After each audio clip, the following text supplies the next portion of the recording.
This is Amol from CRICKETGRAPH, and we are doing a series of video interviews with fitness coach Yuvraj Salvi. For all those who do not know Yuvraj Salvi, he is certified from ACSM, which is American College of Sports Medicine.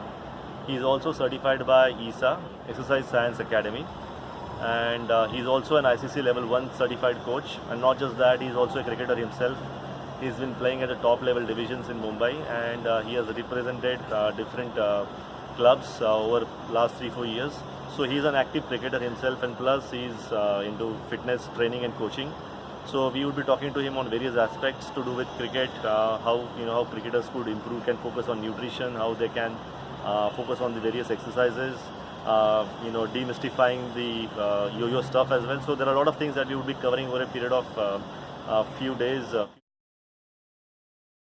The yo-yo test is a better version, I would say, of the beep test, which used to happen long back. Like cricketers in the 80s, 90s used to do the beep test, but it was not mandatory. If you fail the beep test, it is not necessary that you will not get selected into the team. But the yo-yo test has been compulsory for everyone, and there are certain targets that every board has kept.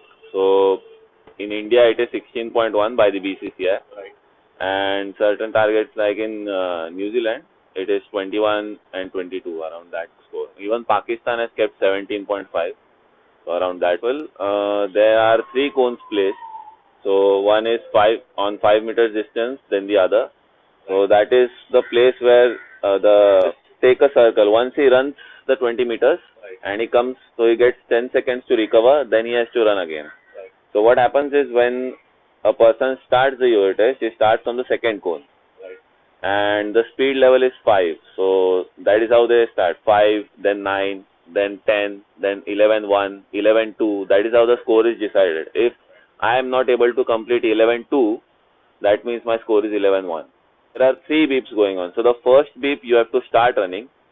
Before the second beep, you have to reach the second cone. And before the third beep, you have to come back. If you are not able to come back to the second cone, which is in between, not the third one, if you are not able to come back, then that is the first warning. Okay. If you're not able to reach. Yeah, and one more warning, and the yo-yo test for that participant is over. Okay. Okay. So that's. So yeah. What are these 11.1, 11, or 13 or 14? So that is the speed. So like I am running at 11 kilometers per hour on that bout. So I have to again run for 11 for the second time, then third, so 11-3, then 12-1, 12-2, then 13-1, 13-2. That is why the score BCCI has kept is 16-1.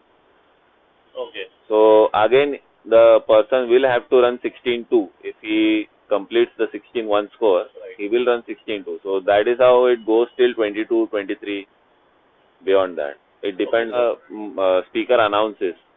So once it is 17-1, then the beep sound comes. Then the participant starts in. The second beep, he has to reach that cone. Before the third beep, he has to come back. If he fails to do that, he will get first warning. And at the second warning, he is out. So that is it. I will come to the functional part of it, like how it works in cricket. So if you see, the cones are placed at 20 meters. So that is almost the length of that pitch. So if a batsman has to complete 1 or 2 runs, so he has to run at a certain speed. And if he fails to do that in a format which has become quicker, even if you see test matches, these days 600 runs are scored in a day itself sometimes.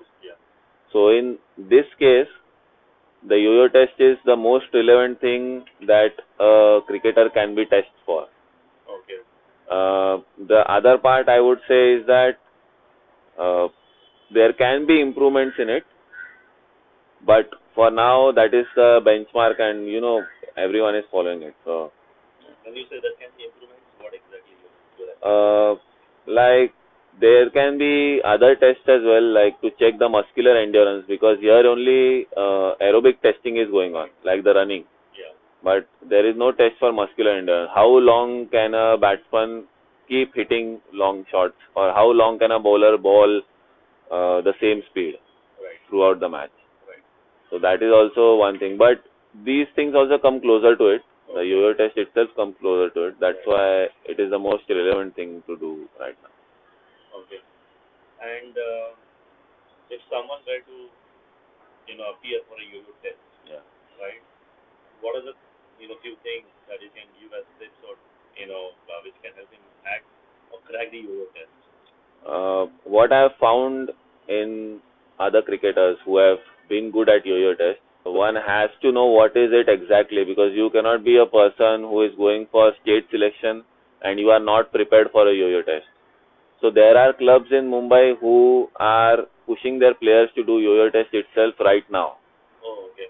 So that is where it helps them, because sometimes what happens is, like if I am a person who is going for a yo-yo test for the first time, now what I'll think is I have to score maximum, but I don't know that the first run will be of 5 kilometers. So what I do is I rush towards the target and then come back. That is where I get tired very early. So that is why I mentioned that point in the article itself. Yeah.